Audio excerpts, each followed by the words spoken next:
Have you ever had an ex that you couldn't stop thinking about? And even though you weren't together for a long time, it could have been weeks, months, or years, you still compared every single man you dated to this guy, and nobody seemed to measure up.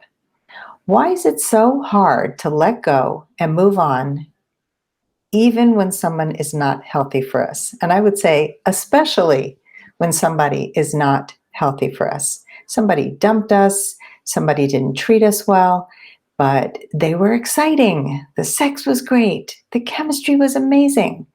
These are the kinds of people that we have a hard time letting go of. It's a natural instinct to hold on to people we loved because letting go carries a lot of uncertainty. And most people are afraid of the unknown. It's like the poison you know versus the unknown. People often will choose the known even if it really is toxic because we don't know what the future holds. We stay stuck in the past, we glorify the ex, and we remember the good and forget the bad. The problem is when we hold on to people who are not good for us, it stops us from moving forward and connecting with that amazing person that we're meant to be with. Let's talk about some signs that you have not moved on. Number one, you're always wondering what could have been. Number two, you spend a lot of time reliving the memories, reading old texts, looking at photos, or stalking him on social media. Number three, you often talk about him with your friends. Number four, when you're feeling down, he's the first person you think to call. Number five, you make changes to your life or your appearance with the hope of getting him back. And number six, you blame him for the pain that you have, or you're thinking about getting revenge. So these are all very different kinds of things.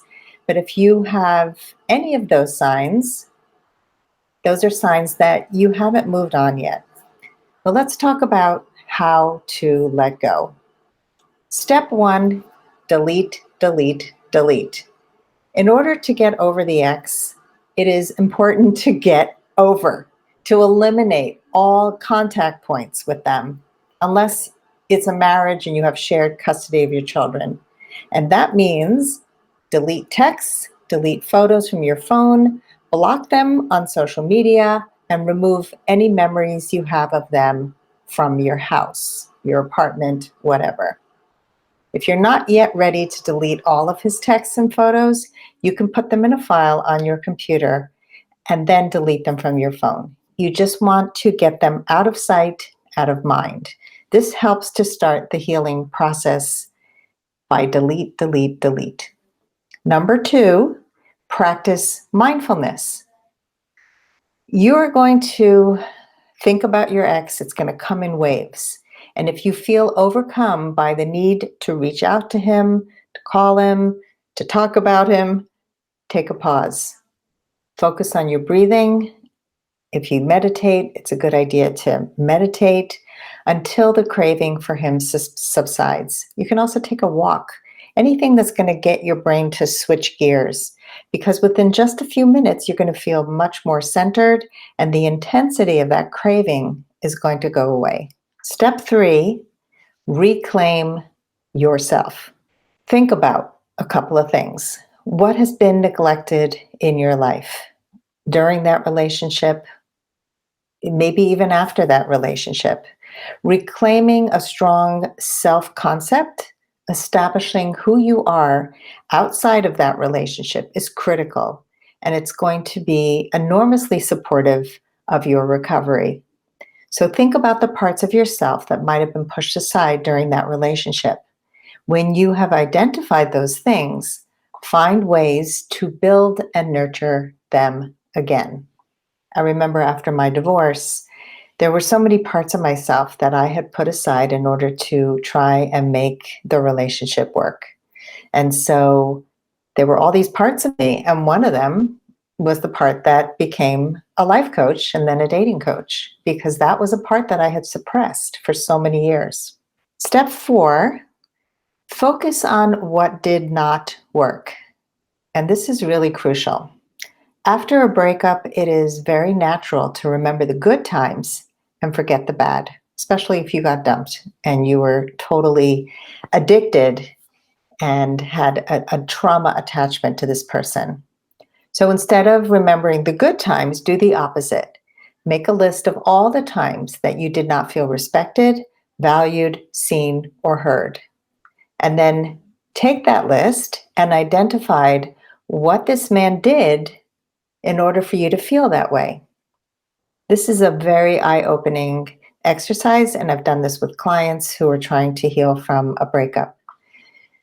And number 5 is to take that list and read it every day. In order to break your addiction to your ex, it is helpful to read that list of what didn't work every single day until it sinks in and it overtakes that rosy picture that your brain wants to paint. Oh, he was so amazing, and I just remember all those good times, and, like, if you don't do these steps, you find those pictures on your phone and you think, "Oh, I remember that trip we took together, and it was incredible," or, "I remember that night where we went out to dinner and you passed by that restaurant," and all those feelings come up. Every time those feelings come up, it's like you're, having a meth addiction, a heroin addiction, and it's like you're getting these hits. It makes it much, much harder to heal when you don't make these clean breaks. Over time, when you really have healed, you will find that you're turned off by the traits that the ex had that did not feel good to you. It's hard to really believe it when you're still addicted, but you'll look at men who had those traits of maybe self centeredness or somebody who seemed like a leader, but he really was selfish. You'll start to see the selfish part of that person instead of just looking to him and putting him on a pedestal. And when you do these things, you will finally be able to move on and find the healthy partnership that you're seeking.